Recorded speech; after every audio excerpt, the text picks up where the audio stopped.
আজ থেকে প্রায় 1 বছর আগে আমার বিয়ে হয়। বিয়ের পর থেকেই আমার জায়ের সাথে আমার জায়গা জমি নিয়ে কিছুটা মনোমালিন্য ছিল। সময়ের সাথে সাথে সেই সম্পর্ক আরো খারাপ হতে লাগলো। একদিন কথা কাটাকাটি হলে সে আমাকে মেরে ফেলার হুমকি দেয়, কিন্তু আমি ঝগড়ার ছলে বিষয়টাকে খুব একটা গুরুত্ব দিলাম না। আমার জন্য এটাই কাল হয়ে দাঁড়িয়েছিল। গত 2 দিন ধরে আমি নিজের মধ্যেই কিছু পরিবর্তন লক্ষ্য করি। আমার স্বামীর সাথে আমার সম্পর্ক খারাপ হতে থাকে। কারণে অকারণে আমাদের মধ্যে ঝগড়া হতো, অথচ বিয়ের পর থেকে আমাদের দুজনের মাঝে আন্ডারস্ট্যান্ডিং খুব ভালো ছিল। আমরা বাচ্চাগুলোকে আমি সহ্য করতে পারতাম না। এর কিছুদিন পর থেকে আরেকটা অদ্ভুত ঘটনা শুরু হতে থাকলো। আমি আমার পাশের রুমে খুব জোরে সোরে শব্দ শুনতে পেতাম, কিন্তু সেখানে গিয়ে দেখতাম কেউ নেই। দিনের বেলা আমি যখন বাসায় একা থাকতাম তখন পাশের রুম থেকে কারোর শব্দ শুনতে পেতাম। মাঝে মাঝে মনে হতো অদৃশ্য কেউ একজন খুব জোরে আমার গলা টিপে ধরেছে। শ্বাস না নিতে পেরে একসময় আমি অজ্ঞান হয়ে যেতাম। কিছুদিন যাওয়ার পরে পরিস্থিতি আরও অবনতি হতে লাগলো। আমি শারীরিক এবং মানসিকভাবে খুবই অসুস্থ হয়ে পড়লাম।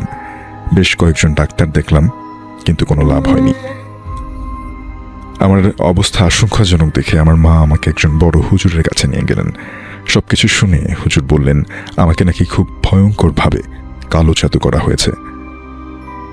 হুজুর আমাদের বাড়িতে গেলেন, কিন্তু অনেক চেষ্টা তদবির করার পরেও তিনি সেই জিনিসটি খুঁজে পেলেন না যে জিনিসটা দিয়ে কালো জাদু করা হয়েছে। কাজটা নাকি খুবই শক্তিশালী একটা জিন দিয়ে করানো হয়েছে, আর অন্য একটা জিন কালো জাদুতে ব্যবহার, তাই অন্য একটা জিন ছাড়া কালো জাদুতে ব্যবহার করা জিনিসটা খুঁজে পাওয়া সম্ভব না। অর্থাৎ পুরো ঘটনাটি শুনলে আমরা যেটা বুঝতে পারি যে তার জায়ের সাথে কথা কাটাকাটির পরবর্তীতে তিনি দেখলেন যে তার হাজবেন্ডের সাথে তার বিভিন্ন বিষয়ে অযথাই বলা চলে ঝগড়া হতে লাগলো।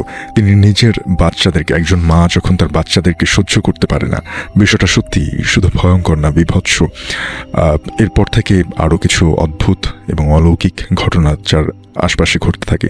এক পর্যায়ে তিনি দেখেন যে তার গলা টিপে ধরছে, কিন্তু তিনি কাউকে দেখতে পাচ্ছেন না। শ্বাস না নিতে পেরে একসময় তিনি অজ্ঞান হয়ে যেতেন। এরকমটা প্রায় ঘটতে লাগলো। এরপরে হুজুর এসে যেটা বললেন যে খুবই শক্তিশালী একটা জিন দিয়ে তাকে কালো জাদু করানো হয়েছে। আমি অনেক এপিসোডে বলেছি যে জিনদের মধ্যে খুবই ধূর্ত এবং শক্তিশালী একটা জিন হচ্ছে ইফরিত। তো হতে পারে এরকম কিছু। আর এজন্যই যে জিনিসটা দিয়ে